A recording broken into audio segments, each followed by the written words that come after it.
Hello welcome back to the my channel. હું છું સમીર રાઠિયા. બોલે તો આપનો સેમ સર છે, બધાને ખબર જ છે. તો ભાઈ આપણે નકામી ચર્ચા ના કર્યા વગર આપણે આગળ વધીશું. કાર્ડિયોવાસ્ક્યુલર સિસ્ટમ લેક્ચર નંબર 3, તારીખ છે 18 ફેબ્રુઆરી 2024. ગઈકાલે જે આપણે જે જોયું હતું બરાબર છે, એનાથી હવે આપણે આગળ લઈશું કે જેનો આજના ટોપિકનું નામ છે વાલ્વ્સ ઓફ ધ હાર્ટ.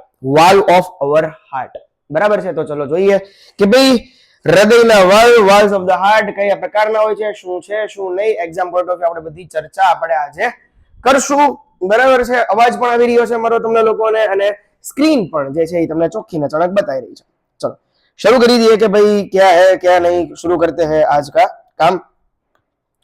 शुरू करे अंताक्षरी लेके प्रभु का नाम. चलो વાલ્વ્સ ઓફ ધ હાર્ટ ની આપણે ચર્ચા કરવાની છે. હૃદયના વાલ્વ સાહેબ, હૃદયમાં છે ને, હૃદયમાં એટલે આપણા હાર્ટમાં મુખ્યત્વે બે પ્રકારના વાલ્વ હોય છે. એકનું નામ છે એટ્રિયોવેન્ટ્રિક્યુલર એટલે કે એવી વાલ્વ્સ અને બીજાનું નામ છે સેમિલ્યુનાર વાલ્વ્સ, બોલે તો એસએલ વાલ્વ્સ. એટલે કે એકનું નામ જે છે એવી એટલે કે એટ્રિયોવેન્ટ્રિક્યુલર, એસએલ એટલે કે સેમિલ્યુનાર વાલ્વ્સ. હવે આપણે એને ઇન ડિટેલ સમજવાના છે કે એવી માં શું છે અને એસએલ માં શું છે બરાબર છે. તો શરૂઆત આપણે કરશું પ્રથમથી એટલે કે એટ્રિયો વેન્ટ્રિક્યુલર વાલ્વ. હવે એમાં સૌપ્રથમ આપણે જોવાનું છે ટ્રાઇકસ્પિડ વાલ્વ્સ. શું જોશું આપણે? ટ્રાઇકસ્પિડ વાલ્વ્સ એટલે કે એટ્રિયો વેન્ટ્રિક્યુલર વાલ્વ ની અંદર. ચલો ઇંગ્લિશ અને ગુજરાતી આપણે સમજવાનું જ છે બરાબર છે. સાહેબ tricuspid valve is located on the, જો ઇન ધ એટલે કે ઓન ધ લખ્યું છે, on the right side of the heart બરાબર છે, કે જમણી બાજુ, હાર્ટની જમણી બાજુ છે. It lies between the right atrium and right ventricle બરાબર છે. એનું લોકેશન આપી દીધું છે. હવે ગુજરાતીમાં જોઈએ કે ભાઈ ટ્રાઇકસ્પિડ વાલ્વ હૃદયના જમણા ભાગમાં આવેલો છે. કયા ભાગમાં? તો કે જમણા ભાગમાં આવેલો હોય છે.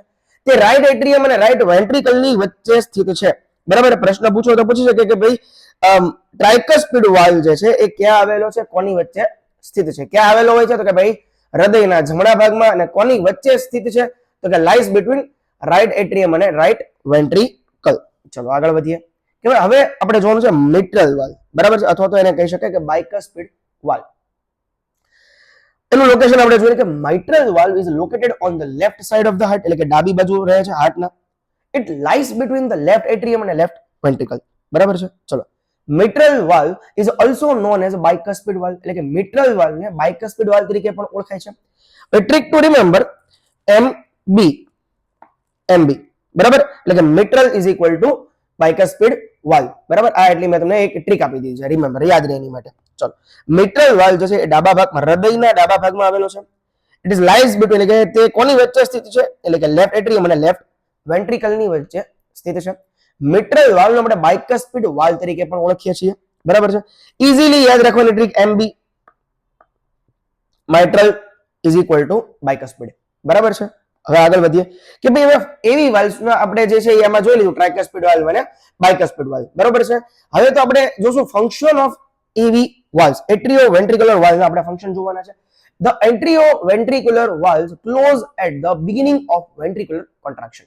એ ક્યારે ક્લોઝ થાય છે, શું થાય છે? જો ફરી વાર વાંચીએ આપણે. The atrioventricular valves close at the beginning of ventricular contraction એટલે કે ventricular contraction ના શરૂઆતના ટાઈમે જે છે એ ક્લોઝ થાય છે. They prevent backflow. એ શું કરે છે? તો કે they prevent backflow of blood from ventricles to atria. ચલો ગુજરાતીમાં સમજીએ. એટ્રિયોવેન્ટ્રિક્યુલર વાલ્વ વેન્ટ્રિકલના સંકોચન સમયે બંધ થઈ જાય છે.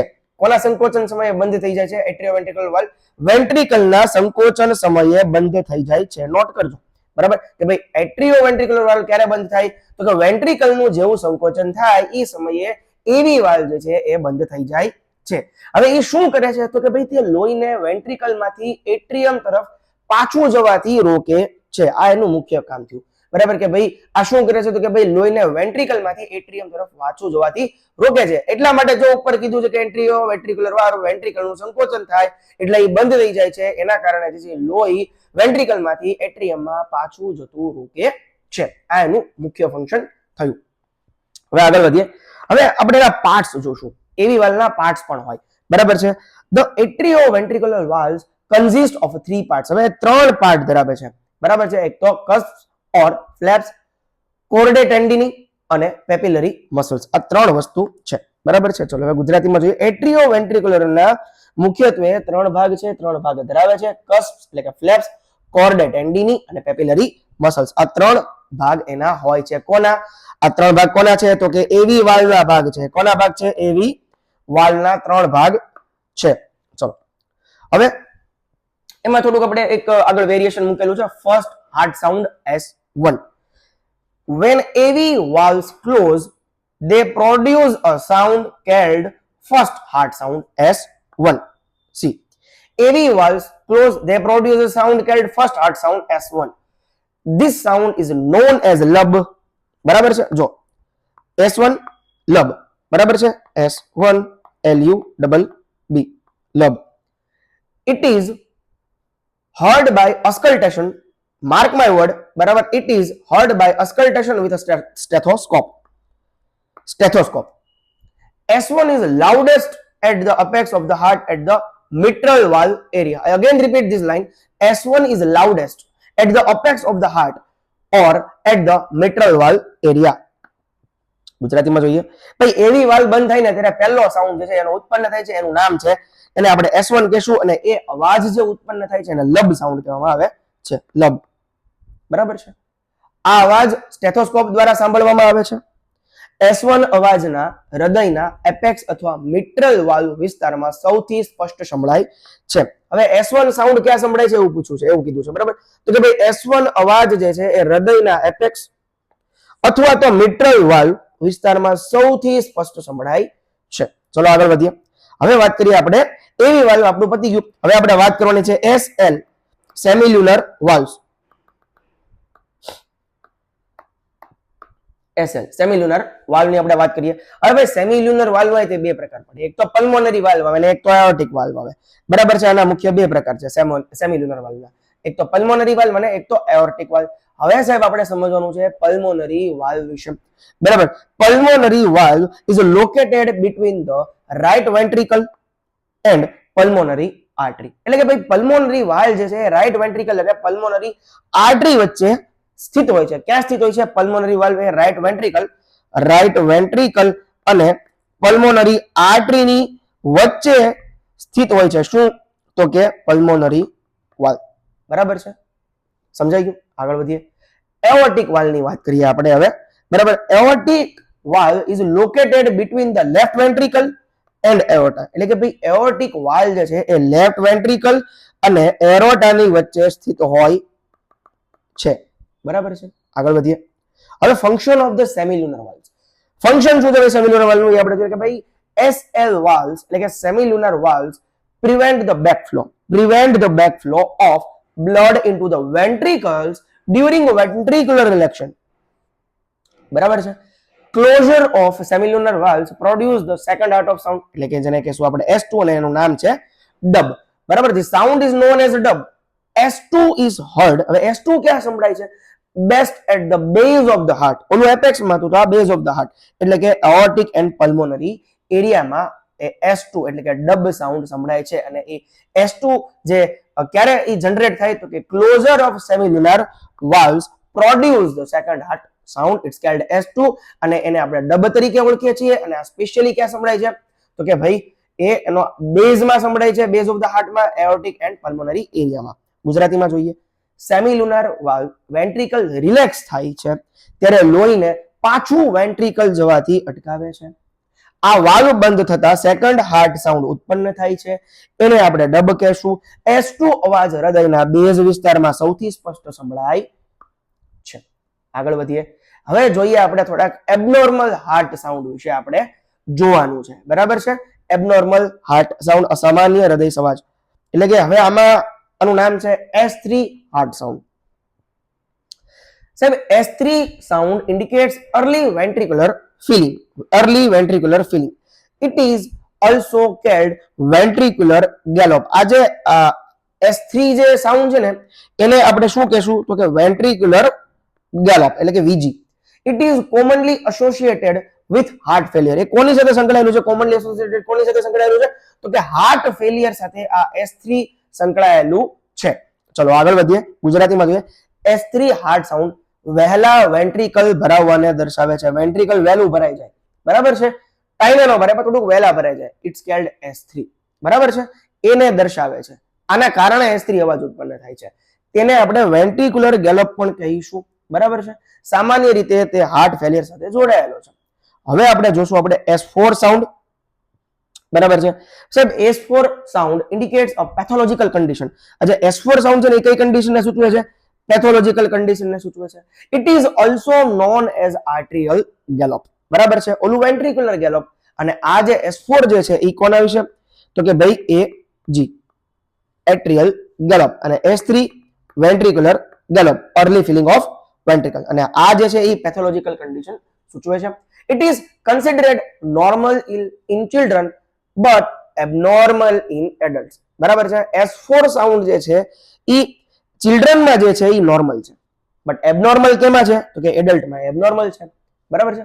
હવે આપણે ગુજરાતી જોઈએ. S4 હાર્ટ સાઉન્ડ એ પેથોલોજીકલ સ્થિતિ દર્શાવે છે. તેને આર્ટરિયલ ગેલોપ પણ કહેવામાં આવે છે. બાળકોમાં આ વસ્તુ જે છે એ સામાન્ય છે, પરંતુ મોટા વયના લોકોમાં જે છે એ અસામાન્ય છે, એ એબનોર્મલ સ્થિતિ સૂચવે છે. ઇમ્પોર્ટન્ટ એક્ઝામ પોઈન્ટ્સ આપણે જોઈ લઈએ. Tricuspid valve right side, mitral valve left side, AV valve close થાય એટલે કે S1, સેમિલ્યુનર વાલ્વ ક્લોઝ થાય એટલે કે S2, S1 ને આપણે લબ કહેશું, S2 ને આપણે ડબ કહેશું. S3 વાલ્વ જે છે એને આપણે વેન્ટ્રિક્યુલર ગેલોપ કહેશું, બરાબર છે. અને S4 વાલ્વ જે છે એને આપણે આર્ટરિયલ ગેલોપ કહેશું, બરાબર છે. S3 વાલ્વ કઈ રીતે, શું કામ S3 સાઉન્ડ કઈ રીતે આવે? તો કે ભાઈ અર્લી વેન્ટ્રિક્યુલર ફિલર થાય ત્યારે. અને S4 આર્ટરિયલ ગેલોપ એ કઈ સ્થિતિ સૂચવે છે? તો કે ભાઈ પેથોલોજીકલ કન્ડિશન સૂચવે છે. આગળ વધીએ. ટ્રાઇકસ્પિડ વાલ્વ એટલે કે જમણી બાજુ હોય, મિટ્રલ વાલ્વ ડાબી બાજુ હોય, એવી વાલ્વ બંધ થાય એટલે કે S1 અને અવાજ આવશે લબ, સેમિલ્યુનર વાલ્વ બંધ થાય એટલે કે S2 અવાજ આવશે એટલે કે ડબ, S3 વેન્ટ્રિક્યુલર ગેલોપ સૂચવે અને S4 એટ્રિયલ ગેલોપ સૂચવે છે, બરાબર છે. તો આશા રાખું છું કે આ ટોપિક આપને વ્યવસ્થિત રીતે સમજાણો હશે. હવે આપણે જોવાનું છે ભાઈ લોકેશન. શું જોવાનું છે? Location and auscultation site of heart valves, બરોબર. ચલો આગળ વધીએ. સાહેબ સૌથી પહેલું આપણે ચેક જોઈએ એઓર્ટિક વાલ્વ. આ જે એરોટિક વાલ્વ છે, બરાબર છે, ઈ અસ્કલ્ટેટ ક્યાં થાય છે? અસ્કલ્ટેશન સાઇટ કઈ છે? તો કે ભાઈ second intercostal space right of sternum. Aortic valve ની અસ્કલ્ટેશન સાઇટ છે. હવે પલ્મોનિક વાલ્વ ની અસ્કલ્ટેશન સાઇટ કઈ છે? બરાબર, પલ્મોનિક વાલ્વ ની તો કે ભાઈ સેકન્ડ ઇન્ટરકોસ્ટલ સ્પેસ અને લેફ્ટ ઓફ સ્ટર્નમ, બરાબર છે. હવે એઓર્ટિક વાલ્વ જે રાઇટ ઓફ સ્ટર્નમ આવે અને પલ્મોનિક વાલ્વ જે લેફ્ટ ઓફ સ્ટર્નમ આવે, બરાબર છે. એઓર્ટિક, પલ્મોનિક. હવે આપણે જોઈએ ટ્રાઇકસ્પિડ વાલ્વ. હવે ભાઈ સાહેબ ટ્રાઇકસ્પિડ જે વાલ્વ જે છે ઈ ક્યાં એનું અસ્કલ્ટેશન થાય? બરાબર છે સ્ટેથો દ્વારા. તો કે ભાઈ ફિફ્થ ઇન્ટરકોસ્ટલ સ્પેસ અને લેફ્ટ ઓફ સ્ટર્નમ, પાંચમી ઇન્ટરકોસ્ટલ સ્પેસ અને લેફ્ટ ઓફ સ્ટર્નમ વચ્ચે. હવે આપણે માઇટ્રલ વાલ્વ અથવા તો એને અપાઇકલ પલ્સ પણ આપણે કહેશું. જો ઈ મેં એડલ્ટમાં પણ દર્શાવેલી છે અને ચિલ્ડ્રન અને ઇન્ફન્ટમાં પણ દર્શાવેલી છે, બરોબર છે. ચલો તો ભાઈ હવે એમાં આપણે જોશું કે ભાઈ ઇન એડલ્ટ્સ એટલે કે એડલ્ટ્સમાં જે છે એ fifth intercostal space at mid clavicular line on left side, બરાબર છે, અપાઇકલ પલ્સ, અને મેટ્રલ વાલ્વ્સ ની અસ્કલ્ટેશન સાઇટ છે. In infants and children, infant અને ચિલ્ડ્રનમાં fourth intercostal space near mid clavicular line on left side, બરાબર છે. Most accurate pulse assessment site એટલે કે અપાઇકલ પલ્સ અથવા તો મિટ્રલ વાલ્વની અસ્કલ્ટેશન સાઇટ, બરાબર છે. અને auscultation of the heart is done using a stethoscope, બરાબર છે. તો ભાઈ આશા રાખું છું કે તમને આજનો વાલ્વનો જે ટોપિક જે છે એ તમને બહુ ઇઝીલી અને બહુ ઇજ્જતથી મેં તમને સમજાવ્યો છે. લોકેશન અને અસ્કલ્ટેશન સાઇટ્સ પણ હાર્ટ વાલ્વ્સના મેં તમને સમજાવી દીધા છે, બરાબર છે. તો આજે જે છે, બરાબર, એ આજે સાંજે 6 વાગે એટલે કે તમે લેક્ચર જોશો આજે 8 વાગે અને ટેસ્ટ આપશો આ અંગેની 6 વાગે. 25 માર્કની ટેસ્ટ હશે, બરાબર છે. લખવાનું ભૂસવાનું બધું શરૂ થઈ ગયું છે, લેક્ચર પણ સ્ટાર્ટ થઈ ગયા છે. મહેરબાની કરીને ધ્યાન રાખવા નમ્ર વિનંતી છે. Thank you very much. જય હિન્દ, જય ભારત.